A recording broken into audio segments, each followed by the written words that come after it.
Okay, hello again, and back for round 3. Round 2 took forever to finish. Maybe my matches were just quick, but I lost the die roll. My opponent kept his 7. I'm gonna keep this 7 because it's a little slow, but it has a profit and enough lands to cast it, so I'm gonna keep it.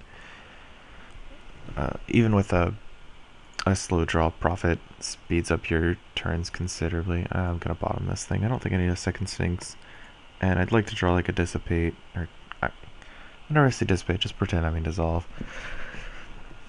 Like I want to draw Dissolve, Sedge Scorpion, like just any little thing, I think. I don't want another 5-drop in my hand. Sylvan Caryatid's kind of unfortunate. I'm likely going to Voyage's End, whatever he plays, I think. Well, maybe not. Can't Voyage's End that. Certainly can't Voyage's End that. I'll just take 2 off this Satyr.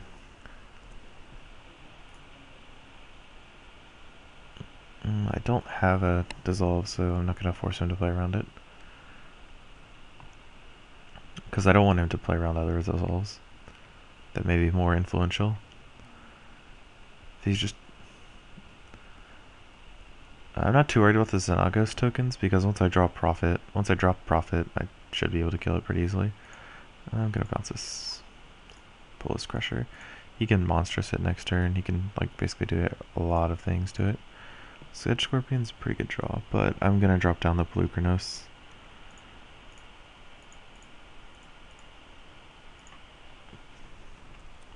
Polukranos blocks well, and it encourages him to use a Lightning Strike, which I would prefer he not use for profit.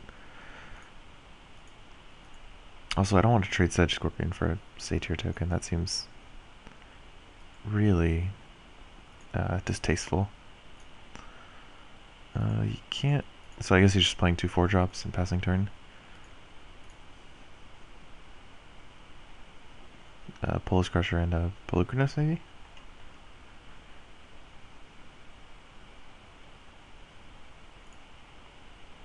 Yep, looks like it. Ooh, drawing Bident is very good there. That means I can play my Sphinx on my second turn, and by my second turn I mean his turn. And then just be able to Bident him out of the game, basically. This game's still going to be pretty tough, though, because I have to deal with his large creatures. He's probably going to kill my profit with Polukranos. Or cast Stormwrath Dragon. Okay. That works, too. Bow of Nylea... not too worried about, because I can give my Prognostic Sphinx hexproof if I really need to. I'm just gonna cast the Sphinx, block his Polis Crusher with Polukranos, and a token with profit. Yeah, because he doesn't have 2 mana right now. He only has 1 mana. But everything has Death Touch. I forgot about that. Because of the bow. So I guess I should have played the Scorpion unblocked.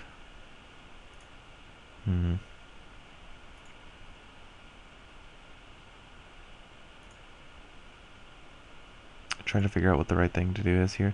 I think it's blocking the Polis Crusher anyway.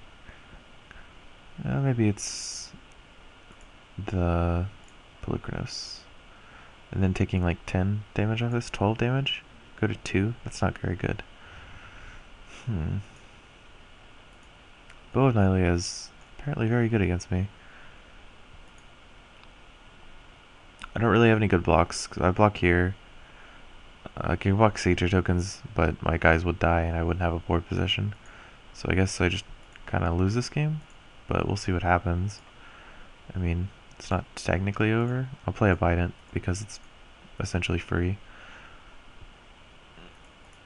And I'll attack with both my creatures at his Xenagos, I guess.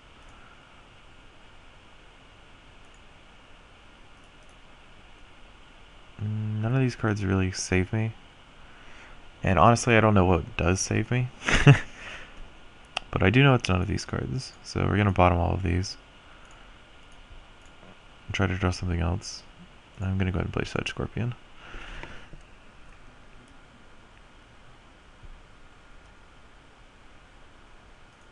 Oh, I didn't draw off the Bident because I attacked his Xanagas. Yeah, that was bad. Okay, I'm just dead here. Like, I can block this and block this and block this and the other Satyr, but he can make another Satyr and kill me. So, there's really no reason to keep playing that one out. Against this deck, pretty much the same. I'm just going to use playing but red-green again. So those come out, the bows come in, the curse comes in, the Hunt the Hunter comes in, and the Voyage End comes in. And yep, I'm still fine with playing 3 Masters. He's a lot of green in that particular draw, so maybe I want to try the extra Hunt the Hunter instead of a Master of Waves. We'll try it. Master of Waves is not the best against his deck. Like, it's much better than Boon Satyr, but it's definitely not good. Even though he played bow and it was pretty good against me, I don't think I want Fade into Antiquity. It seems pretty bad. They only play like 1 bow, maybe 2. And he's definitely not boarding them in against me. He actually might, but this hand is good. I'm going to keep it. I just need to draw like a Prophet or even a Sedge Scorpion would be pretty good here. Curse the Swine. I'm going to bottom just because this is an action card, and I really need an action card. Bow of Nylea.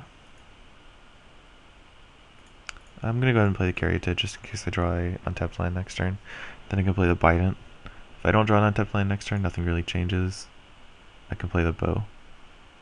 So I'll play a Temple of Deceit, bottom that island, and play Bow of Nylea. Probably should have kept that island on top, honestly. With a Polukranos, a Sphinx, and a Bident, I don't really need any more threats. Though I guess drawing Voyage's End is good too. Voyage's End, stuff like that. Ooh, Voyage's End. Excellent. I will keep the island on top this time. Just so I have more mana to cast spells and use Bow of Nylea. This turn, I think I want to just play Polukranos. Actually, I can see not playing Polukranos because he definitely boarded in Hunt the Hunter.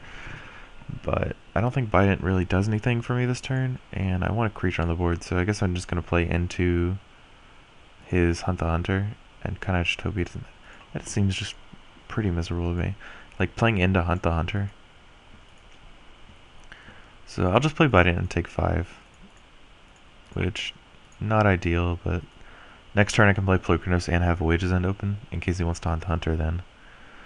And of course if he plays Stormbreath Dragon here, that would be pretty bad. Not as bad as Polis Crusher though. Polis Crusher kills both of these cards. Swing for 5, go to 15. Doesn't have a dragon apparently. Doesn't have a... Oh, you can probably just play land and play 4-drop. He doesn't need the Voyaging Satyr for it. Or he's out of cards? That's very interesting. Playing the Polukranos instead of the Sphinx, even though the Sphinx is better on my board right now. Because I have the Bident. Actually, you know what? I think I don't have Hunt the Hunter. I was talking about it, and I was thinking, you know, it's pretty sweet if I just Hunt the Hunter as guy right now. But I don't actually have Hunt the Hunter.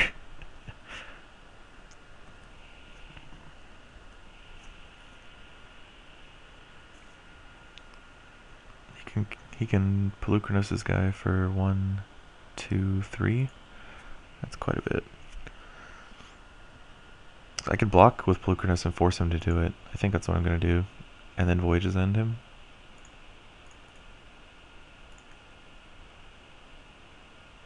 Okay. He didn't activate anything. I think he was expecting me to use bow, but I'm just happy trading, honestly. Since he has no threats. He didn't play a threat last turn, I'll trade.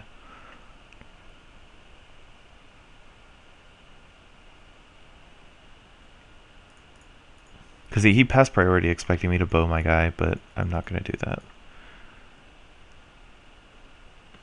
That's a problem. I'm going to go ahead and... I think put a +1/+1 counter on my Sylvan Caryatid so that the Caryatid can eventually kill his Voyaging Satyrs when I want them to attack. Ooh, Prophet was an exceptionally good draw there.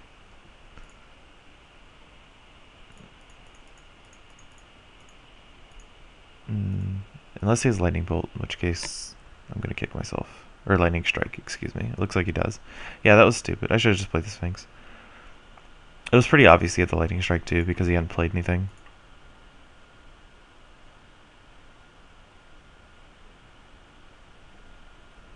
Bow of Nylea. So now he can attack with Satyrs. Only one Satyr though. I'll just take 7. Puts me at 7, but drawing a land would be pretty good. What did he just do? Untap a mountain to play Bluegrass or something? Ugh, Bolus Crusher.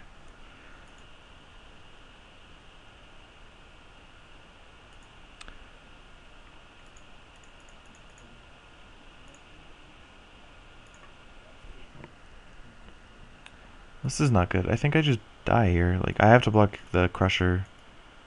Or, I'll block the Colossus. There's no real good block here.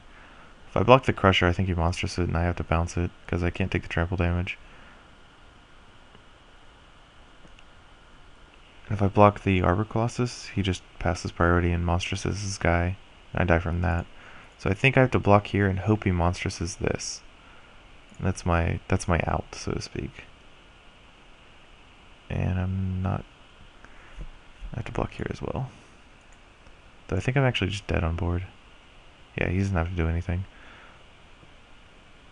I bounce this. Yeah, I have to bounce Bolus Crusher.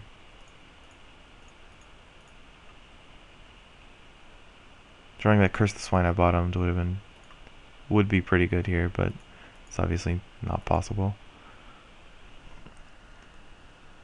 Since I haven't shuffled or anything.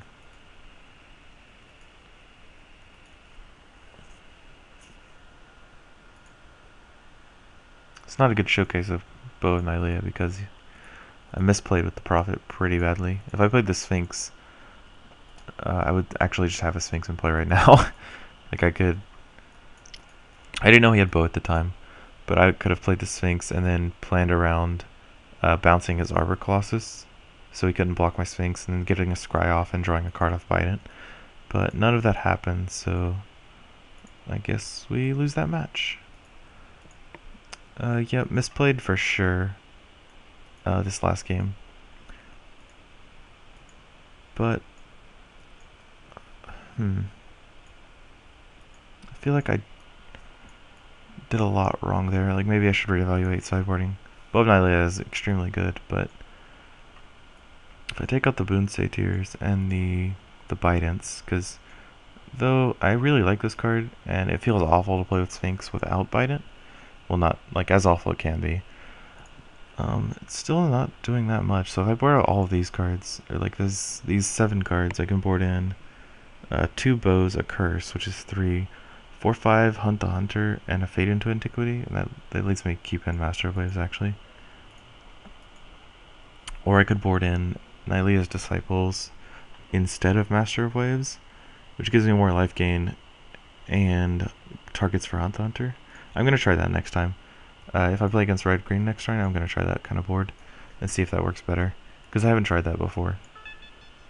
And I'll see y'all for round 4.